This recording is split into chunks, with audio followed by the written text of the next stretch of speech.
Selamat malam pemirsa, dialog khusus lawan COVID-19 malam hari ini kembali hadir untuk Anda selama 1 jam ke depan, dan kita juga akan melihat dari sudut pandang pemberitaan ini seperti apa untuk bisa bekerja sama dan bersinergi dalam menunjang setiap upaya yang dilakukan. Khususnya kalau kita lihat sekarang hampir di beberapa wilayah ini saat ini sedang menerapkan PSBB atau pembatasan sosial berskala besar.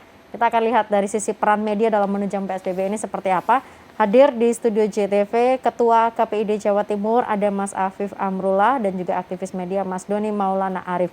Mas Afif, selamat malam. Mas Doni juga selamat malam. Terima kasih berdua sudah hadir. Saya pastinya langsung ke Ketua KPID Jawa Timur karena tanggal 4 Mei kemarin KPID melakukan sosialisasi surat edaran. Ini apa yang kemudian menjadi poin dan garis besar dari sosialisasi surat edaran tersebut? Apa yang kemudian menjadi perubahan dalam pola siaran? Ya, terima kasih Mbak Agnes. Jadi KPI Pusat memang mengeluarkan surat edaran berkaitan dengan perubahan pola siaran yang mungkin terjadi dan dilakukan oleh lembaga penyiaran TV maupun radio. Ada beberapa poin di situ.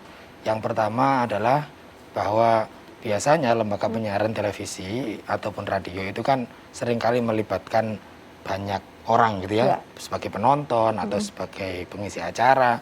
Namun karena pemerintah dan juga tenaga kesehatan menyarankan kita untuk physical distancing, maka hal itu sudah tidak bisa dilakukan lagi, sehingga tidak boleh ada kerumunan. Kemudian pengisi acara juga diberikan jarak seperti ini. Itu adalah bagian-bagian yang menjadi poin di isi edaran itu.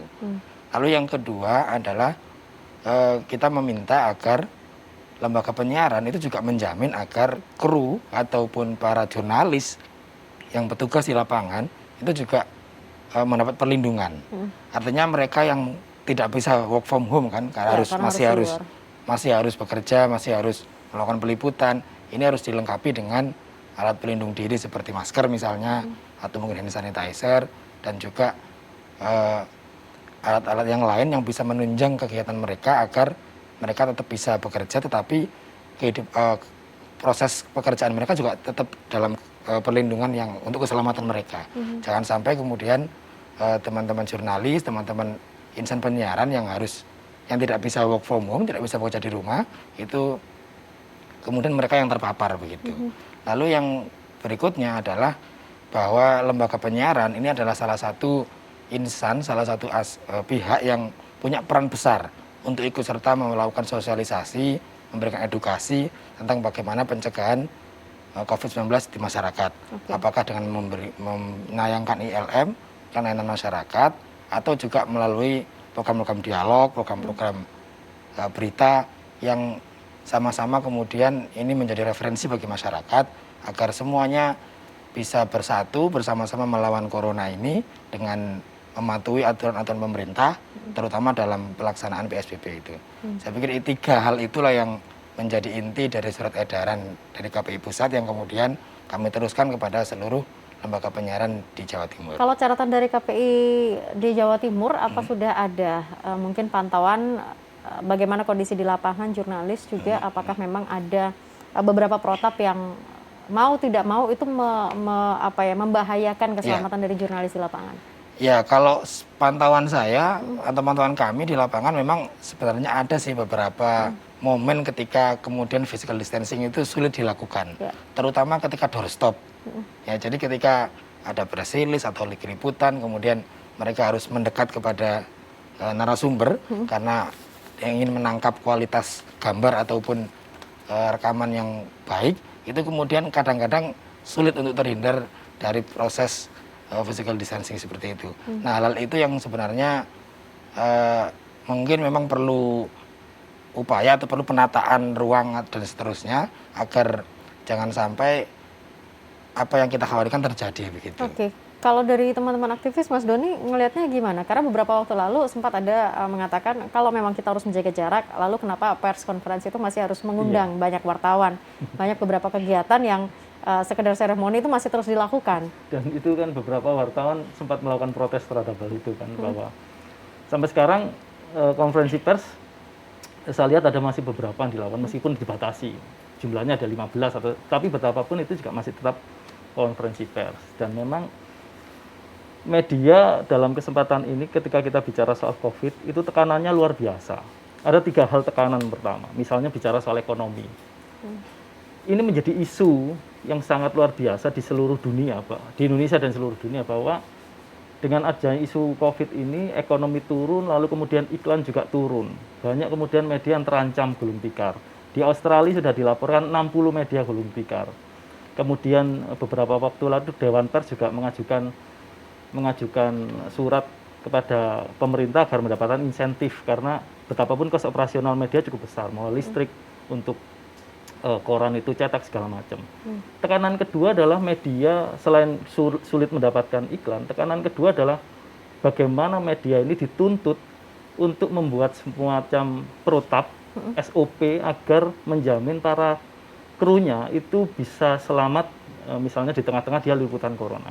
Betapapun masyarakat juga membutuhkan informasi yang akurat tentang hal ini begitu. Dan masyarakat membutuhkan informasi yang akurat dari media yang terpercaya, dan itu tugas wartawan untuk melakukan itu. Akan tetapi juga kalau wartawan tidak dilengkapi SOP atau protap untuk liputan di lapangan, itu juga membahayakan dia sendiri gitu. Dan tidak semua media memang mempunyai protap yang sama. Ada beberapa media yang memiliki protap liputan di lapangan dengan cukup baik, memberikan peralatan yang cukup baik pada jurnalisnya. Tapi sebagian besar media itu tidak memiliki itu. Kalau tidak memiliki, apakah lantas kemudian maka perusahaan medianya yang punya tanggung jawab besar atau gimana? Harusnya memang media memiliki standar untuk bagaimana ketika liputan di daerah bencana, bagaimana liputan di daerah perang, bagaimana ketika kita menghadapi liputan dengan kondisi yang seperti sekarang ini.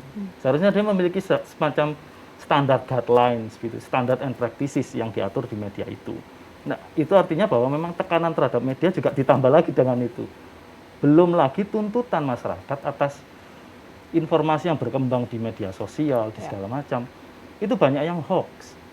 Nah, kemarin Menkominfo sudah mengeluarkan data bahwa dalam kurun waktu COVID ini ada 500 lebih berita hoax. Ini berita, belum lagi berita informasi-informasi hoax yang bersebaran lewat sosial media segala macam, sehingga masyarakat sebenarnya membutuhkan informasi yang bisa dipercaya, yang jelas, sehingga kemudian masyarakat tidak menganggap remeh. Misalnya informasi tentang ada beberapa ramuan-ramuan yang membuat kita bertahan dengan COVID, padahal itu belum terbukti kebenarannya, sehingga itu yang membuat masyarakat meremehkan. Baik. Nah, ini akhirnya menjadi tekanan kedua untuk media, bahwa dia harus mampu memberitakan sesuatu yang edukatif begitu. Oke, kita jeda dulu sebentar, Mas Doni. Nanti kita lanjutkan lagi, tapi setidaknya berarti teman-teman media kadang-kadang kecepit juga di sini ya, antara keselamatan dan juga bagaimana tanggung jawab untuk memberikan informasi yang sebenar-benarnya kepada masyarakat. Nanti kita akan bahas bagaimana juga peran KPID untuk bisa menjadi jembatan antara perusahaan, kemudian dari teman-teman wartawan dan juga untuk ke masyarakatnya. Kami kembali saat lagi.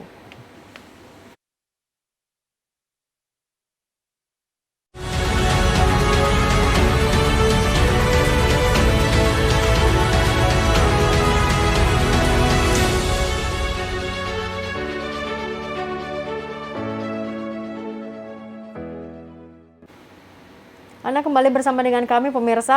Anda bisa takoin nang WA JTV, nomornya kami tampilkan di layar kaca untuk Anda bisa langsung akses di line WhatsApp untuk bertanya terkait dengan peran media, ataupun juga mungkin mempertanyakan terkait dengan sumber-sumber informasi yang selama ini Anda dapatkan melalui informasi-informasi media yang ada. Nah, dari beberapa curhatan Mas Doni yang mewakili teman-teman media gitu ya, Mas Afif, kita boleh berkata lantas apa yang kemudian menjadi poin prioritas saat ini untuk teman-teman media? Apakah dari sisi pemberitaannya, karena itu juga urgent sebagai bagian edukasi, atau mungkin dari sisi kehidupan media dan juga keberlangsungan perusahaan medianya? Ya, jadi memang apa yang disampaikan Mas Doni tadi sesuai lah dengan fakta yang ada, termasuk beberapa TV atau radio itu juga ada yang bersurat kepada kami untuk meminta keringanan.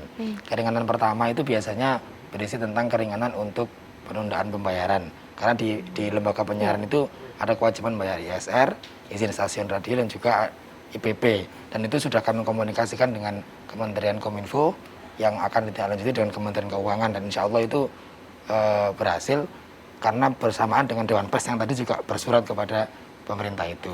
Sudah ada jawaban atau belum?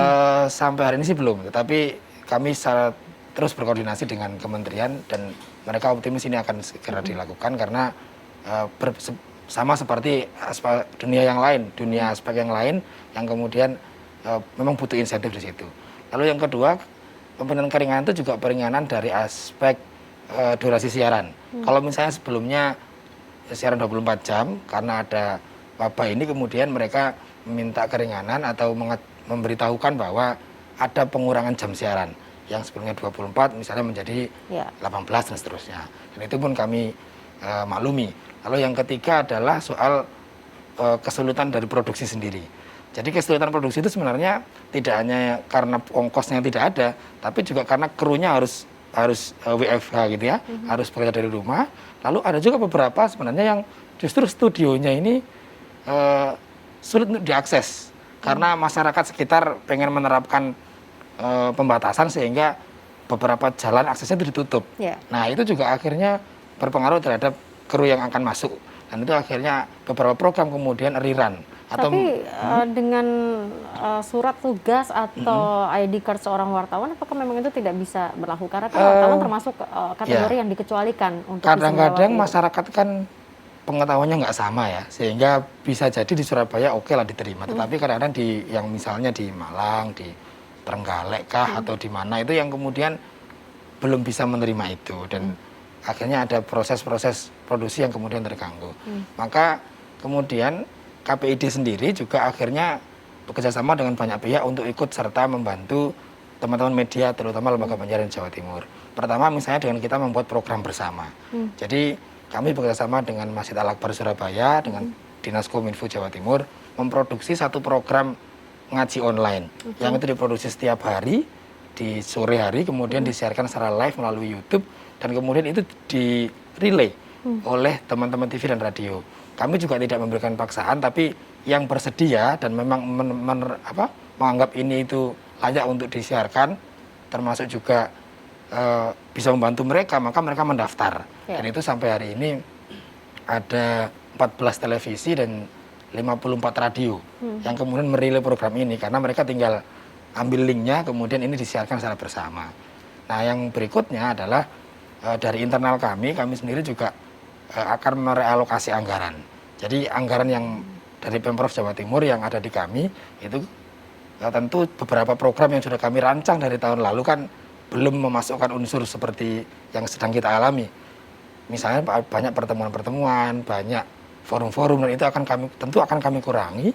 Lalu sebagian akan kemudian kami alokasikan untuk lembaga penyiaran supaya ya sedikit banyak bisa membantu teman-teman lembaga penyiaran agar tetap bisa melakukan tanggung jawabnya untuk tetap bersiaran secara produktif dan juga materinya itu bisa memberikan manfaat dan juga kualitas yang baik kepada masyarakat. Itu adalah dari sisi bagaimana untuk keberlangsungan dari perusahaan yang kemudian nanti akan juga berdampak kepada kehidupan dari teman-teman media. Tapi yang menarik juga adalah ketika tugas media di tengah pandemi COVID ini, Mas Doni, menjadikan media sebagai pusat pengaduan karena mau tidak mau itu kan adalah jembatan antara masyarakat dengan pemerintah. Seberapa mampu media ini bisa mengakomodir karena sosial media saat ini juga jauh lebih kencang dibandingkan pemberitaan yang mungkin kita berikan kepada masyarakat. Nah itu sebenarnya dalam kondisi yang simpang siur ini, masyarakat itu membutuhkan sebuah media yang memiliki informasi yang akurat, yang terpercaya begitu. Nah, karena dalam kondisi ini kan apa namanya, infodemik itu sebuah istilah di mana terlalu banyak informasi yang masuk atas sebuah masalah seperti ini COVID. Kita mendapatkan banyak informasi tentang COVID di mana-mana dan terlalu cukup banyak dan tidak ada yang mampu memverifikasinya. Nah, media itu memiliki tugas khusus memang memverifikasi fakta ini. Nah, menurut saya masyarakat seharusnya juga harus percaya terhadap media yang memiliki kru yang kuat dan yang memiliki kru yang kuat maupun yang sudah bekerja bertahun-tahun untuk mengecek fakta sehingga untuk bersaing dengan media-media sosial media dan segala macam sebenarnya kata kuncinya adalah bagaimana kemudian media tetap berpegang teguh pada fakta. Sehingga ketika media ini berpegang teguh pada fakta, masyarakat akan semacam menggantungkan informasinya pada media itu. Dan masyarakat sebenarnya tidak perlu misalnya mendapatkan informasi dari berbagai macam informasi dari sosial media segala macam yang belum tentu teruji faktanya. Sehingga sebenarnya media seperti televisi atau media-media yang sudah terpercaya itu sebenarnya sekarang sedang bertarung di situ. Kalau kemudian memang menyampaikan informasi tidak ikut-ikutan dengan informasi bombastis yang disampaikan oleh sosial media, nah disitulah kemudian masyarakat akan lambat laun pasti akan percaya, iya saya percaya dengan media ini. Tapi sorry, artinya begini, media juga dituntut pastinya mendapatkan data dari narasumber yang A1, begitu Ya, kan? betul. Ada curhatan nggak dari teman-teman media seberapa susah kondisi sekarang ini mendapatkan data dari pemerintah? Iya, kemarin waktu ada teman-teman mahasiswa, teman-teman wartawan itu konferensi pers dipilih, ada beberapa yang dipilih segala macam. Kalau memang dipilih ya nggak usah dipilih, sekalian saja kalau konferensi pers misalnya menggunakan fasilitas-fasilitas webinar segala macam.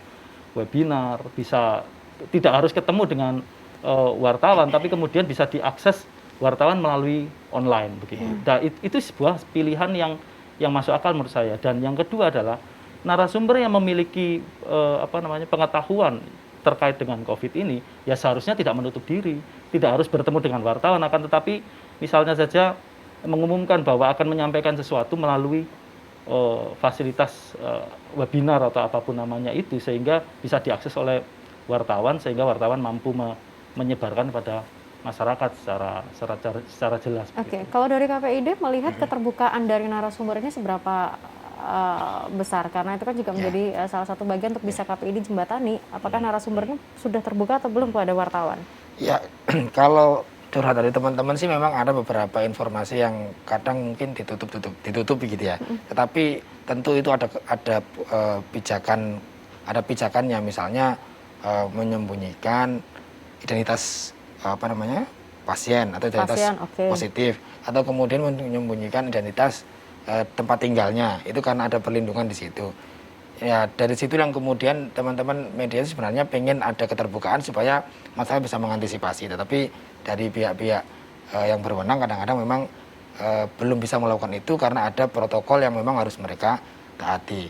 Nah disitulah yang kemudian seringkali kemudian difasilitasi oleh media sosial begitu, karena dari media yang resmi tidak bisa diakses, tetapi ada kemudian yang bocor lewat media sosial, dan itu yang kemudian seringkali pertarungan tadi itu akhirnya, kalau dalam tanda kutip ya, itu akhirnya seringkali kewalahan begitu. Banyak hal informasi yang kemudian tidak bisa tersampaikan melalui media karena berbagai macam ketentuan maupun aturan, tetapi kemudian bisa bocor atau bisa diakses melalui media sosial. Oke, kita jeda dulu sebentar pemirsa, nanti di segmen berikutnya monggo kami masih buka di line chat untuk WhatsApp, Anda bisa takok nang WA JTV untuk berbicara terkait dengan peran media dalam pandemi COVID-19 seperti saat ini. Saat lagi untuk Anda.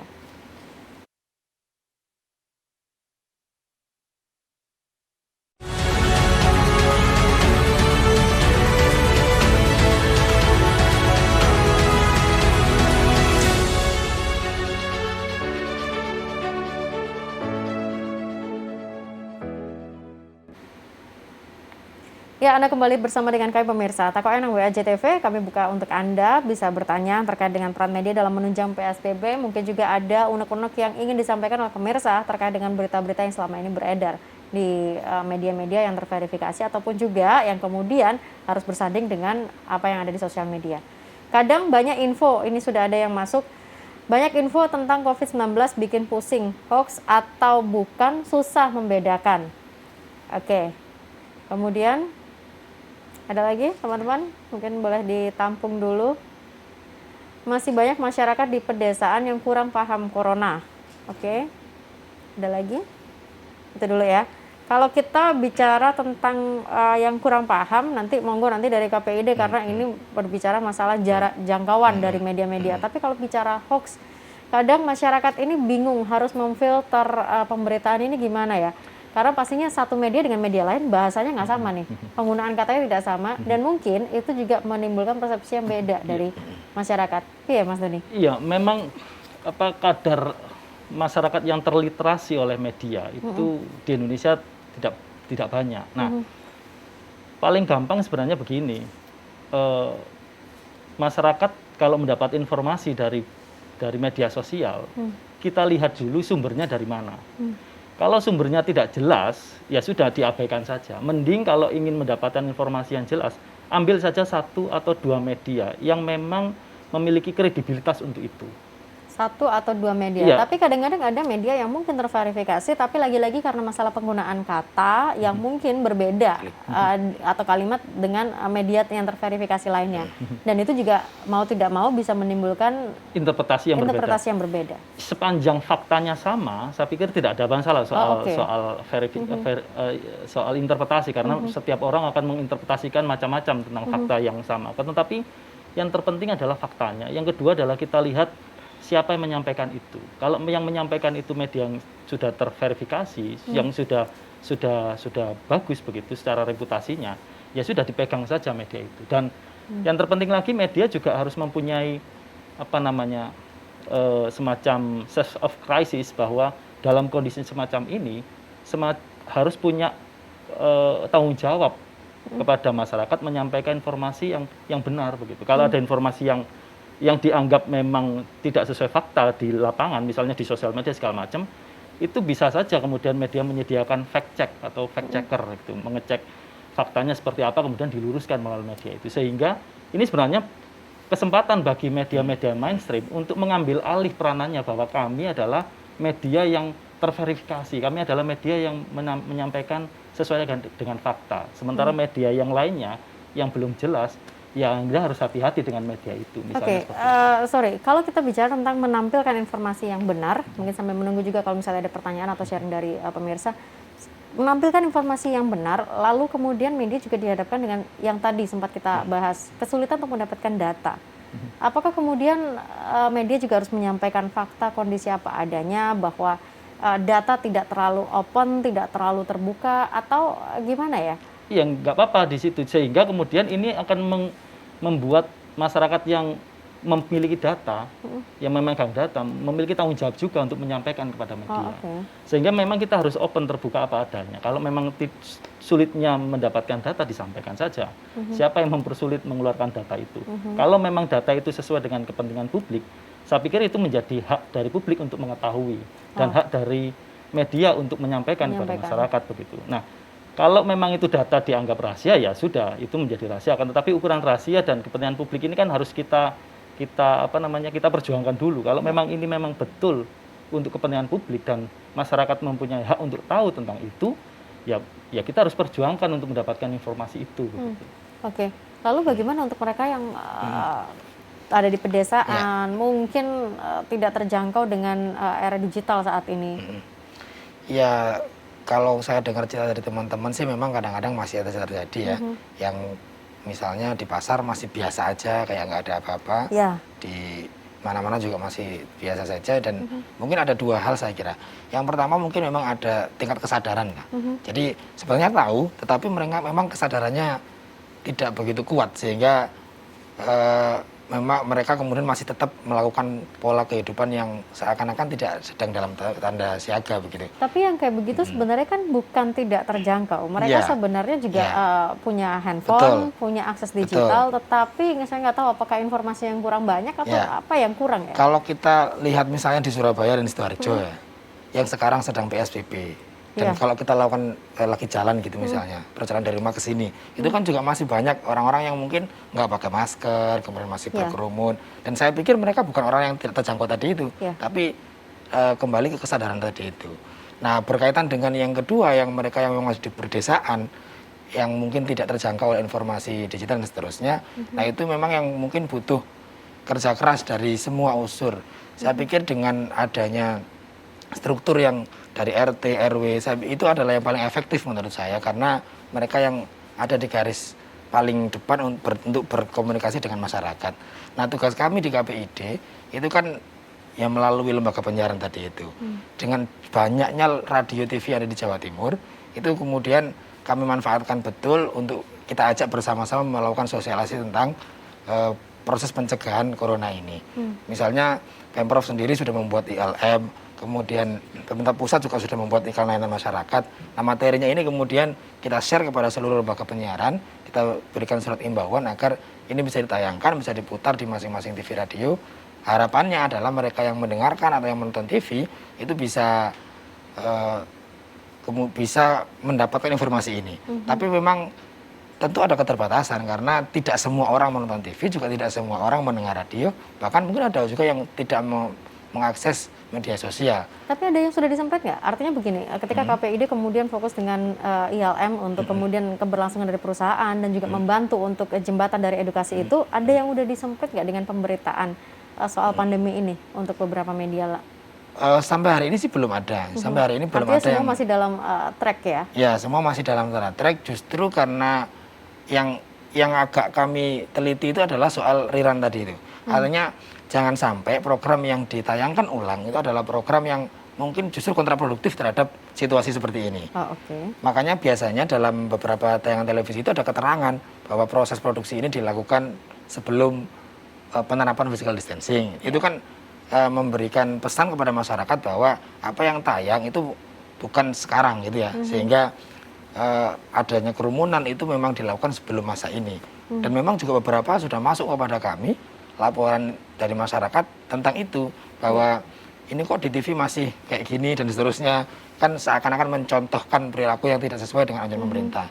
Maka hal-hal itu yang kemudian kami ingatkan kepada lembaga penyiaran agar kalau toh memang itu ada produksi yang dilakukan sebelum masa penerapan physical distancing, maka harus ada keterangan supaya masyarakat paham bahwa ini bukan dilakukan dalam masa-masa seperti ini. Dan masih sejalan dengan aturan yang dilakukan oleh pemerintah berarti ya. Iya, Ini ada dua yang masuk di line WhatsApp lagi.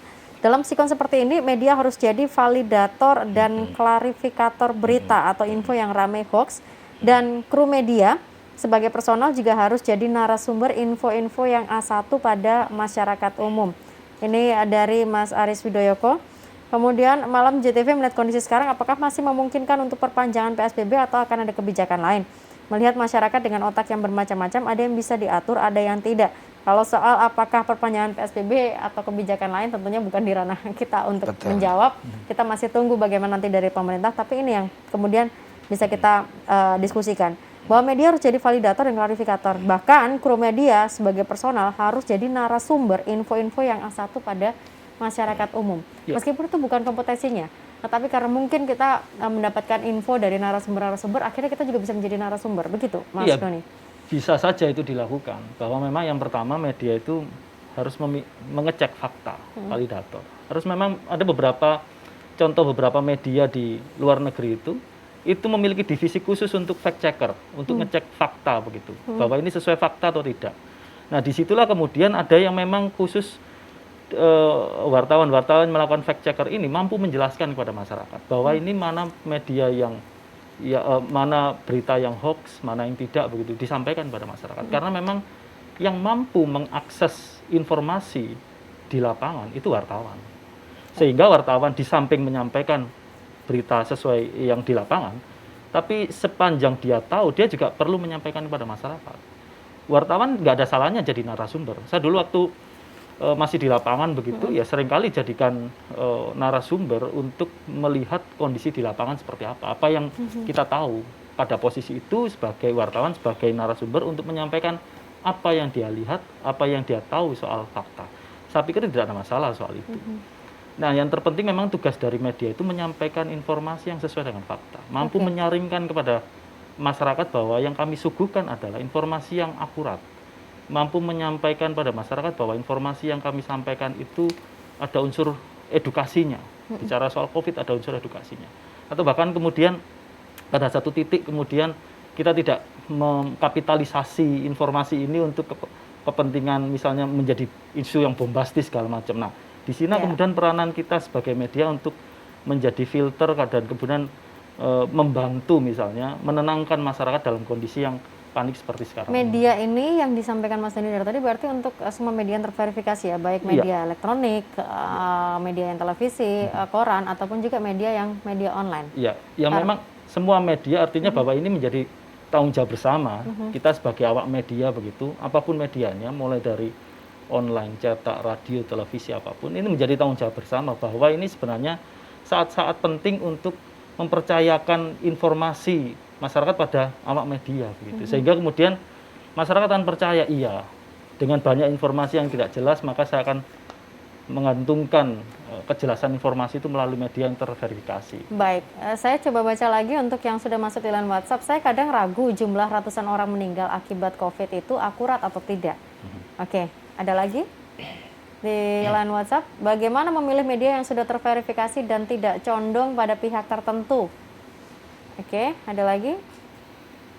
Apakah tidak ada media yang bisa menangani berita hoax? Oke, 3 dulu saya tampung ya. Oke, silakan. Mungkin saya dari KPID dulu nih. Kalau soal data nanti kita bandingkan dengan apa yang ada di lapangan ya. Monggo. Ya, kalau soal data yang tadi ya, misalnya jumlah meninggal dan seterusnya, itu memang ya harus kita akui kadang-kadang memang ada juga perbedaan data. Misalnya di awal-awal dulu kita sempat mendapatkan informasi antara data pemerintah provinsi dengan pemerintah Pemprov DKI Jakarta itu nggak sinkron tentang jumlah dan seterusnya itu. Tetapi ya harapan kita sih makin kesini makin terverifikasi bahwa apa yang kemudian keluar dari pemerintah provinsi atau yang berwenang itu adalah sesuatu yang memang faktanya adanya seperti itu. Dan asal ini diambil dari pihak yang memang punya kewenangan untuk mengeluarkan data itu, saya pikir ya itulah yang bisa kita jadikan sebagai referensi utama. Itu sempat dikomunikasikan tidak? Artinya begini, apakah ranah KPID pernah ngobrol dengan pemerintah begitu ya? Karena memang provinsi maka berarti provinsi dan juga kota. Untuk kemudian mereka menjadi terbuka dengan teman-teman yang ada di lapangan. Ya, proses komunikasi memang agak sulit kami lakukan karena kita kan tidak merupakan bagian dari satgas yang ada di dalam di masing-masing elemen itu, tetapi upaya itu sudah kami lakukan melalui pihak-pihak yang bisa kami akses begitu ya, agar informasi ini tidak kemudian membuat masyarakat bingung mana yang bisa dipercaya.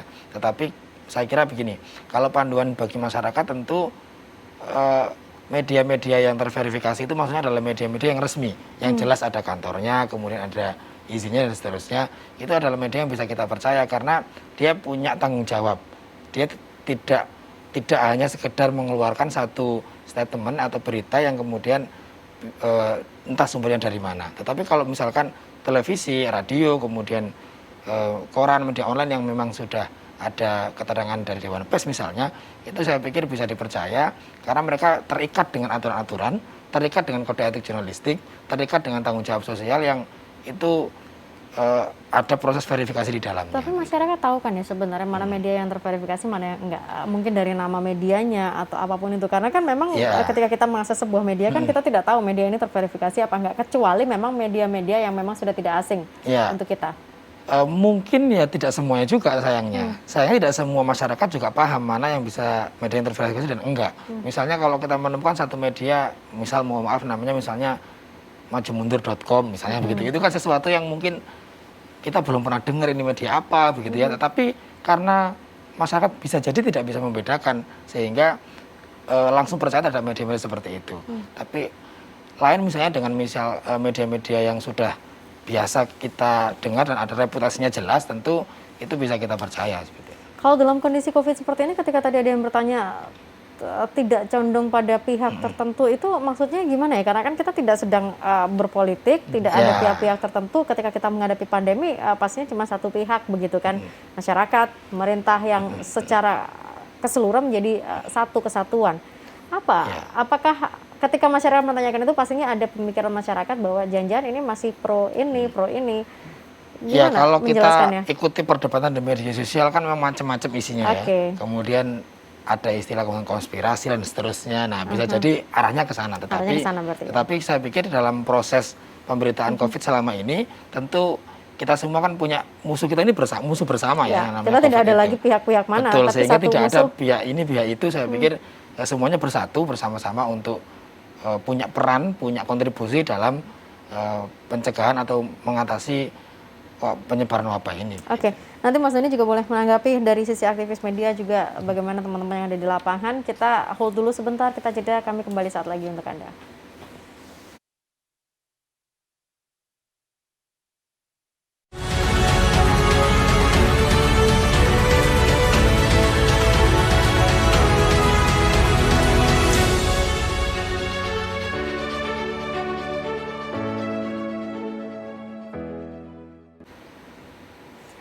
Kembali bersama dengan kami pemirsa, dan Anda juga masih bisa Tako Enang WAJTV. Kita masuk di segmen 4. Saya langsung ke Mas Doni. Mas Doni yang tahu banyak tentang yang ada di lapangan juga, mungkin sharing-sharing dari teman-teman.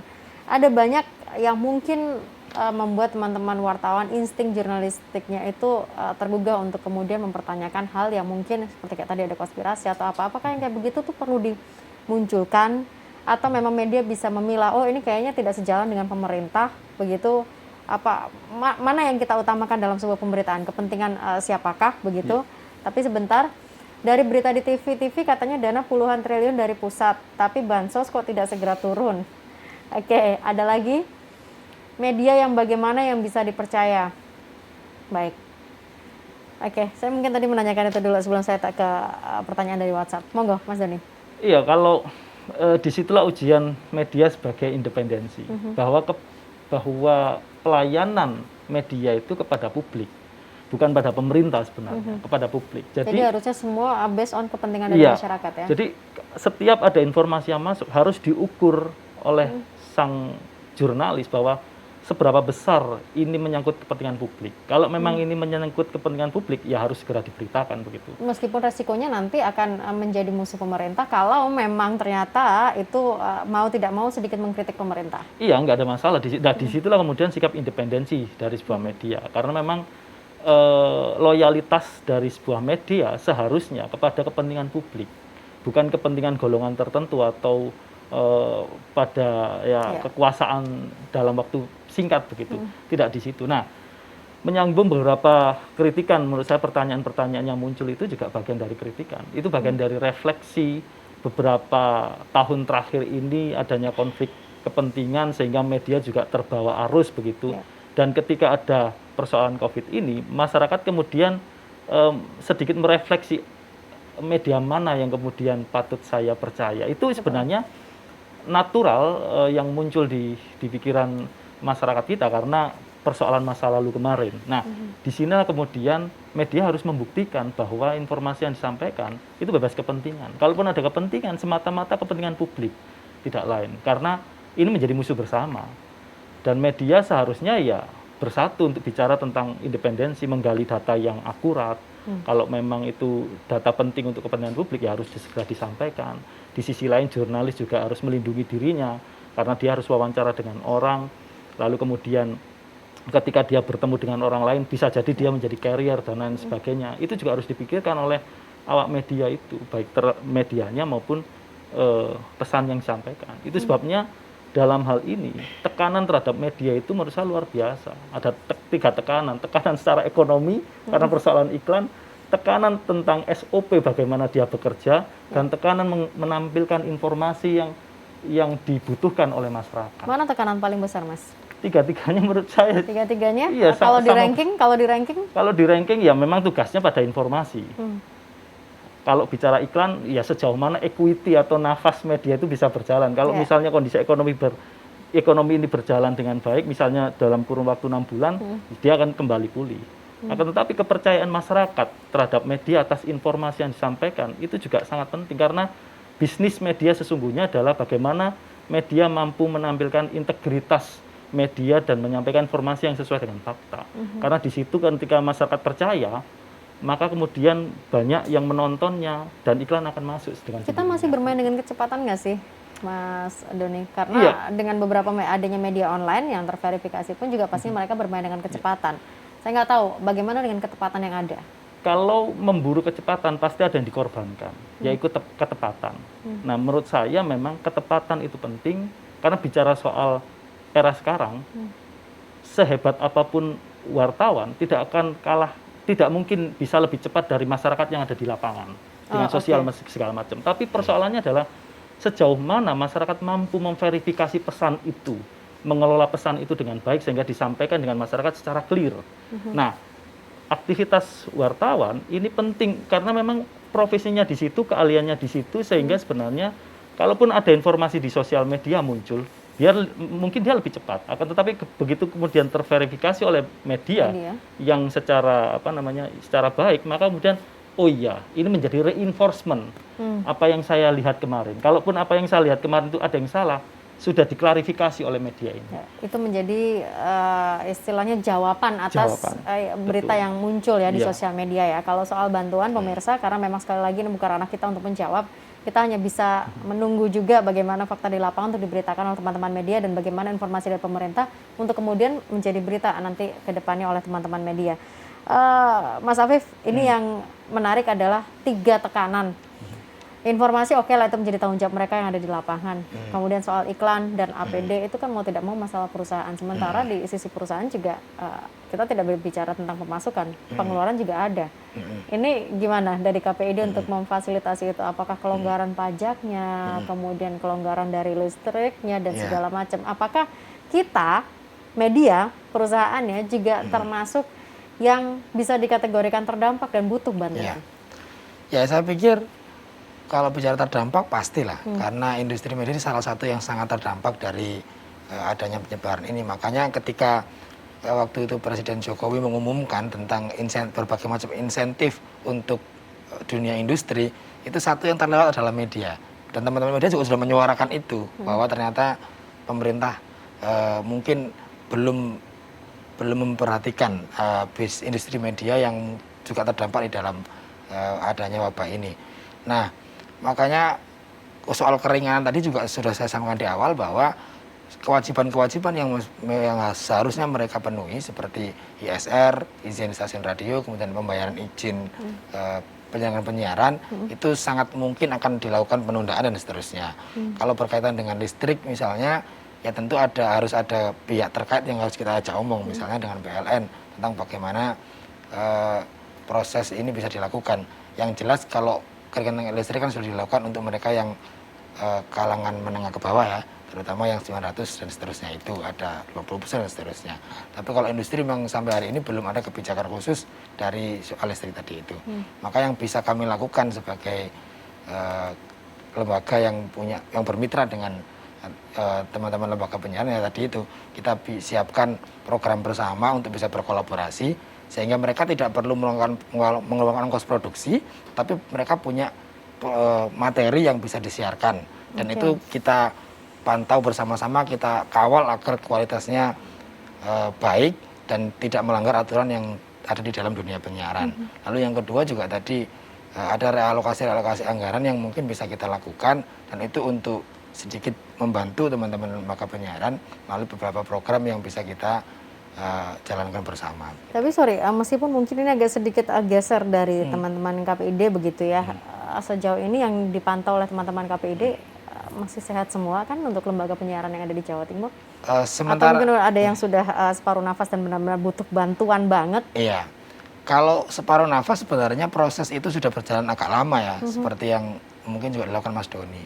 Karena industri media kan memang ada pola perubahan, terutama dari sisi perilaku konsumennya. Kalau dulu mungkin radio dan TV itu menjadi pilihan utama ya, bagi masyarakat untuk mengakses informasi atau hiburan. Dengan adanya media sosial, kemudian media-media yang berbasis internet, itu kemudian ini berdampak juga kepada teman-teman TV dan radio. Jadi sebenarnya sebelum masa COVID ini, teman-teman radio misalnya di daerah itu sudah terdampak juga sebenarnya secara industri. Tetapi begitu adanya COVID ya tentu ini akan semakin memperdalam dampaknya, dan memang sebagian juga akhirnya sudah ada yang memang dicabut izinnya karena tidak mampu melakukan pembayaran dan juga kewajiban-kewajiban yang lain, termasuk bersiaran secara rutin begitu. Oke, baik, kita jeda dulu pemirsa. Kami masih punya satu segmen terakhir sebagai rangkaian kesimpulan dalam bahasan kita untuk peran media menghadapi pandemi COVID-19 ini. Tetap bersama dengan kami.